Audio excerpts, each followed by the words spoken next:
एक और बड़ी खबर का रुख करते हैं जो कि राजनीति से जुड़ी हुई खबर आ रही है। बड़ी खबर ये है कि भारत आदिवासी पार्टी को राज्य पार्टी का दर्जा मिल गया है। राजकुमार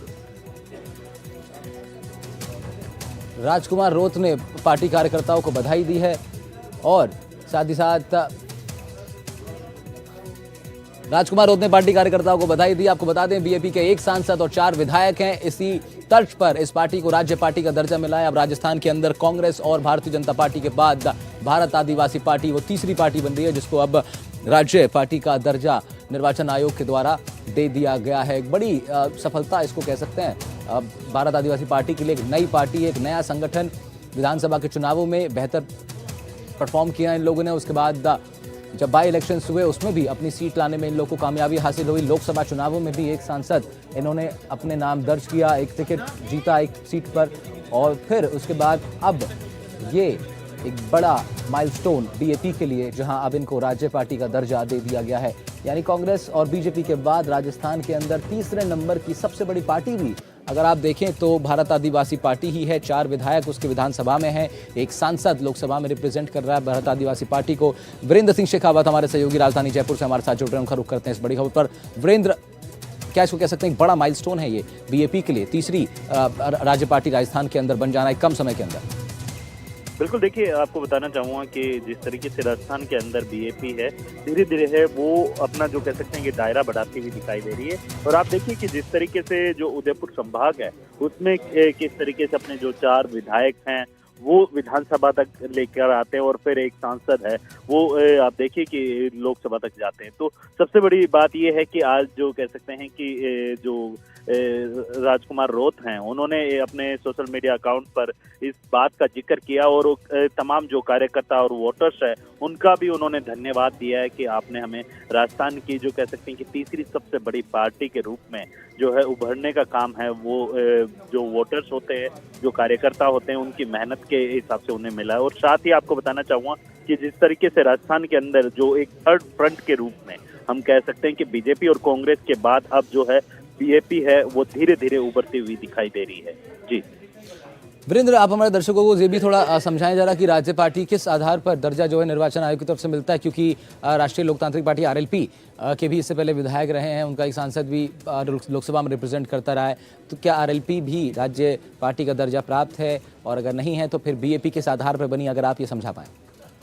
बिल्कुल, देखिए आपको बताना चाहूँगा कि जिस तरीके से आपने देखा कि जो बीएपी पार्टी है वो पहले एक क्षेत्रीय दल के रूप में जो कह सकते हैं काम करती रही है और राजस्थान के जो कह सकते हैं कि जो विधानसभाओं में जो 2023 के अंदर इन्होंने चुनाव लड़ा था, लेकिन जैसे ही धीरे धीरे आपने देखा कि बीएपी का जो एक एमपी और 4 एमएलए के साथ राजस्थान में तीसरी बड़ी पार्टी। और सबसे बड़ी बात ये देखिए कि इस पार्टी ने जो पहला जो चुनाव लड़ा था वो 2023 के अंदर लड़ा था। और इसके साथ ही आपको बताना चाहूँगा कि जिस तरीके से निर्वाचन आयोग किसी भी पार्टी को अगर राज्य पार्टी का दर्जा देता है तो उसके नियमों में आने पर जो कह सकते हैं कि जो भी नियम होते हैं उन नियमों के अनुरूप दिया जाता है। इसमें आप देखिए कि जो बीएपी पार्टी है उसके 4 विधायक हैं और इसमें बांसवाड़ा डूंगरपुर लोकसभा सीट से जो राजकुमार रोत है वो सांसद है, जबकि 84 से अनिल कटारा और आसूपुर से जो उमेश और धरियावाद से जो थावरचंद और बागीदोरा से जय किशन पटेल विधायक हैं।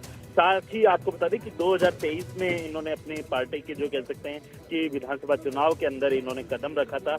और अब जो कह सकते हैं पार्टी ने जो संविधान और लोकतंत्र और जल और जमीन के जो बीच की जो कह सकते हैं कि एक दोनों के बीच में एक जो धारा बनते हुए और आदिवासियों के जो मुद्दे उठाते हुए जो कह सकते हैं अपने क्षेत्र के अंदर जो है अपने जो जनप्रतिनिधि रहते हैं उनको जो है सबसे बड़ी पंचायतों तक पहुंचाने का काम है वो किया है।